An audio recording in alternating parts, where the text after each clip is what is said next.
Precisamente rectifico lo que dice mi secretaria general. Sus ritmos, como son, pues ese es el espacio de los saludos fraternos. Además que deben de saber que es una tradición. Aquí vemos, por ejemplo, compañeros de la vieja guardia que saben muy bien que eso es lo que le ha dado un gran nivel de vida a nuestro sindicato, la política exterior. Como todas las secretarías, esta es una de las más importantes también. Bienvenidos aquí a nuestro 45 Congreso Ordinario, y todos hacemos votos porque demos buenos resultados resolutivos en beneficio de todos los trabajadores.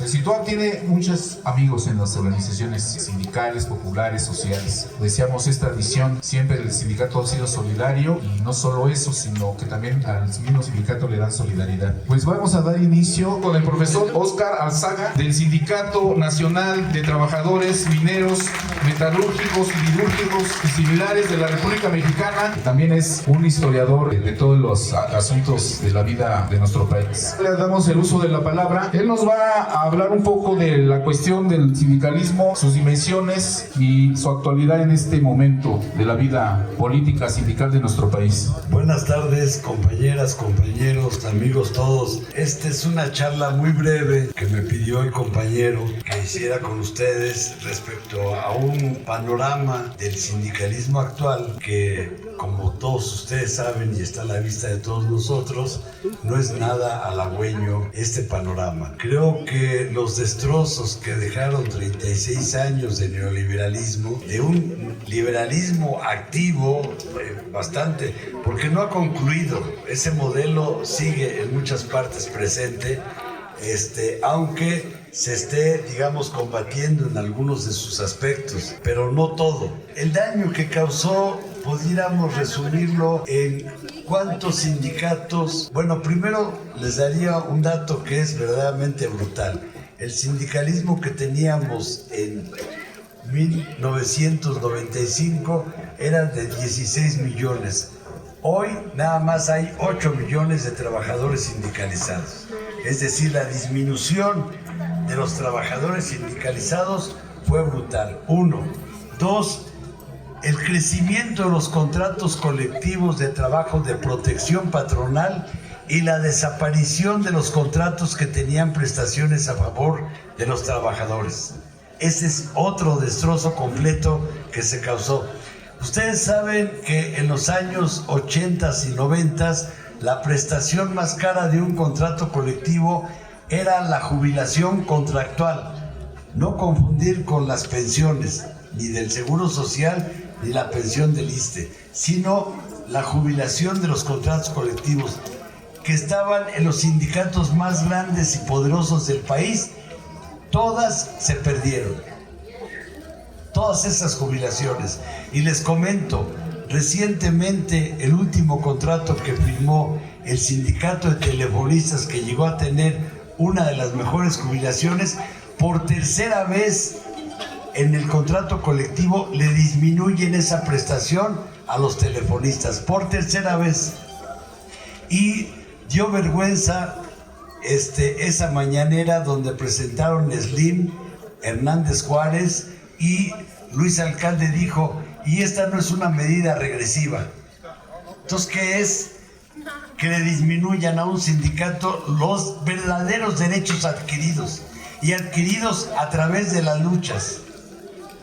Eso es lo que no se puede admitir, que nos digan mentiras oficiales, porque saben que el artículo 1 de la Constitución tiene prohibido, porque así se estableció en la OIT, Organización Internacional del Trabajo, que los contratos adopten medidas regresivas, menos las leyes se pueden hacerlo.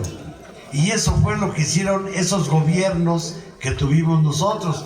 Ustedes se acuerdan de lo que fue la reforma educativa, que no tenía nada de educativa, era una reforma punitiva en contra del magisterio, para quitarle fuerza al magisterio, no fue otra cosa.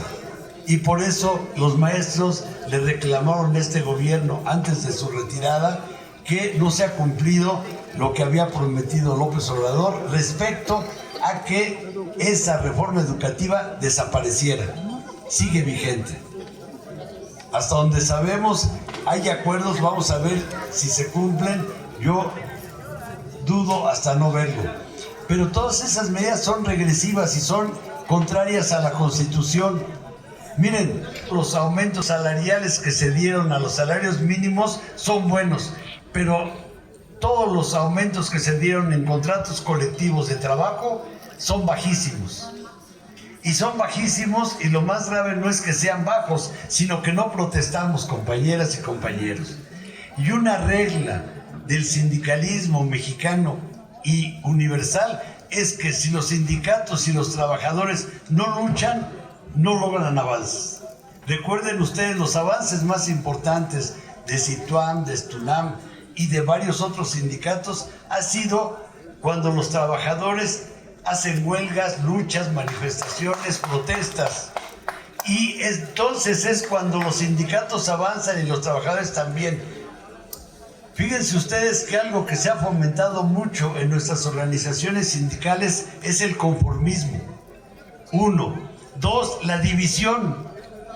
Que no haya unidad de los trabajadores. Un sindicato que no está unificado, compañeros, jamás va a ganar. Una condición para ganar nuestras luchas es la unidad de los trabajadores con sus direcciones. Y hoy la mayoría de los sindicatos que existen en México están divorciadas las direcciones de las bases. Y tenemos que conseguir que haya una identificación plena precisamente por los objetivos de los sindicatos. Miren, compañeras y compañeros, un sindicato que no lucha no es sindicato. No es sindicato porque las reglas en una sociedad de clase social es que los patrones están siempre buscando no aumentar solo sus ganancias legítimas, sino también las ilegítimas y sobre todo las ilegales. ¿A costa de qué? De explotar más el trabajo y de reducir salarios. ¿Qué tiene que ver los aumentos anuales que estableció el gobierno de López Obrador con el 4% que hoy predomina en la mayoría de los sindicatos, no solo de las universidades, también de las industrias? Incluso hay aumentos del 3%. Ocasionalmente hay menos del 5%. Pero esto es lo que predomina en el país. Y esto no es de este año, ya son varios años que hemos vivido en esta situación. Compañeras, compañeros, ¿para qué son los sindicatos? Es para que se organicen los trabajadores y hagan contrapeso al poder de las empresas. Las empresas y las instituciones que tienen direcciones patronales como esta universidad, porque además, qué bueno que se están haciendo estudios sobre el papel de las rectorías de nuestras universidades del gobierno. ¿Por qué? Porque es lo más antidemocrático que hay. Incluso yo me atrevería a decir que es más antidemocrático que los 11 ministros que tenemos en la Suprema Corte, porque cuando menos se hace público. Pero los rectores, hasta que no los destapan, se sabe quién es el rector. Y eso de que es la Junta de Gobierno. ¿Qué es la Junta de Gobierno? Es un aparato antidemocrático. Entonces, nosotros tenemos que luchar porque todo esto cambie, compañeros. Y la democracia no es exclusiva de las elecciones. La democracia es una forma de vivir y de ser más igualitarios todos nosotros. De compartir lo mejor a lo que tenemos derecho. Y cuando menos, miren ustedes, volviendo a esos 36 años, nos desaparecieron las utilidades que están en letra de molde en la Constitución. Las utilidades, por más de 36 años, nadie las ha recibido. ¿Saben quiénes son los primeros que las reciben? Pero porque ha costado huelgas y luchas, compañeros, son los mineros. Ustedes han sabido, pero ningún otro sindicato ha logrado recuperar su derecho a las utilidades o PTU, como técnicamente dicen los patrones, se les denomina. ¿Qué es las utilidades? Según nuestra Constitución dice, de las ganancias anuales de las empresas, el 10% es para los trabajadores. Y de lo que nunca hablan es que la tajada de león se la lleva el patrón, que es el 90% de las ganancias anuales. Y ese 10% a nadie se le ha entregado en los últimos 36 años. Entonces, todas estas injusticias, compañeros, han ocurrido, todas estas violaciones a nuestra Constitución y a nuestras leyes han ocurrido por falta de organización y lograr que nuestros sindicatos no solo estén organizados, sino que sean independientes. ¿Qué quiere decir un sindicato independiente? ¿Cómo se logra un sindicato independiente? Es aquel donde el mandato fundamental lo emite la mayoría de los trabajadores y no un líder. Es el acuerdo que se pone a votación de todos y, como dice la Constitución, la soberanía de México está en su pueblo. La soberanía de un sindicato está en sus trabajadores. Y nadie, ningún patrón, ningún dirigente, ningún partido, compañeras y compañeros. Miren, en México nos malacostumbramos a que la mayoría de los partidos estuvieran en el PRI. ¿Y dónde está el PRI hoy? En el basurero. Miren, esto es importante. Ningún partido, ni Morena, ni PRI, ni PAN, ni nadie puede dominar los sindicatos, sino que tienen que ser exclusivamente de los trabajadores. Tampoco los gobiernos, tampoco las iglesias. Y es lo que tenemos que hacer en todos lados, compañeros. Yo esto lo quería comentar, y dio el compañero poderlo hacer con ustedes, porque necesitamos hacer que resurja el movimiento obrero mexicano. Y miren, solo como ilustración, les quiero decir que el mejor sexenio del siglo pasado fue el de Lázaro Cárdenas. ¿Saben cuántas huelgas hubo en los primeros 4 años del gobierno de Cárdenas? 600 huelgas cada año. Pero lo mejor no fue el número, que era altísimo. Lo mejor fue que eran huelgas de gran calidad, donde los trabajadores lograron crecer. En estos 36 años, les decíamos, disminuyó la sindicalización en México. Entonces creció al 300% la sindicalización en México. Se hicieron los mejores contratos colectivos de trabajo. Y lo mejor es que se hacían huelgas nacionales, compañeros. Ustedes saben que la nacionalización del petróleo, por favor, hay que escuchar esto. Les ruego, por favor, que pongan atención. Miren, México hasta 1934 era un país de grandes haciendas. A ver, la compañero, propiedad... pues tantito, perdón. Compañeros, sí les pido que guardemos silencio, que tengamos respeto por nuestras organizaciones fraternas y porque se oye mucho murmullo. Muchas gracias. Oscar, si hay interés, el compañero no representa al sindicato, si hay interés. Gracias, miren, yo voy a ser breve ya.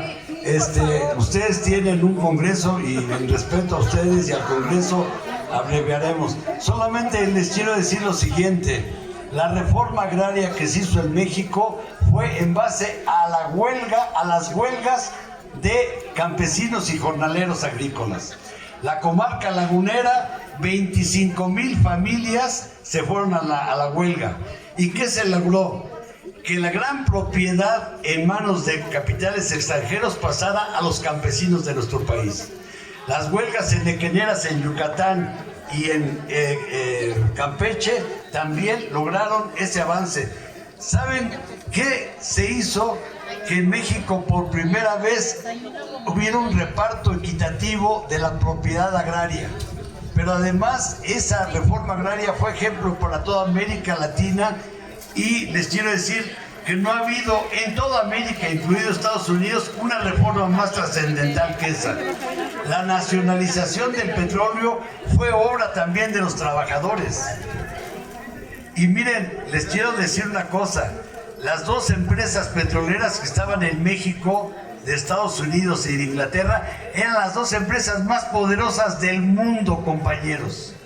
Del mundo. La Standard Oil de Estados Unidos, de Rockefeller, tenía sus propiedades aquí en México. Y la Royal Dutch de Inglaterra y Holanda tenía sus propiedades. Pero quienes hicieron la obra fundamental no fue el gobierno de Cárdenas, fueron los petroleros y la solidaridad de los trabajadores de México. Y eso, compañeros, nos abre una perspectiva y confianza en nosotros mismos de que podemos lograr grandes avances. Yo estoy convencido de que en el momento en que nuestros sindicatos sean recuperados por los trabajadores y hagamos organizaciones independientes que estén bajo el mando de la mayoría de los trabajadores, vamos a cambiar a México. Muchas gracias. Licenciado Oscar Alzaga es del sindicato minero de Grupo de Napoleón Gómez Urrutia, que es ahora también ejemplo o es referente del sindicalismo en estos momentos. Porque han tenido los aumentos salariales más altos, ellos, los mineros.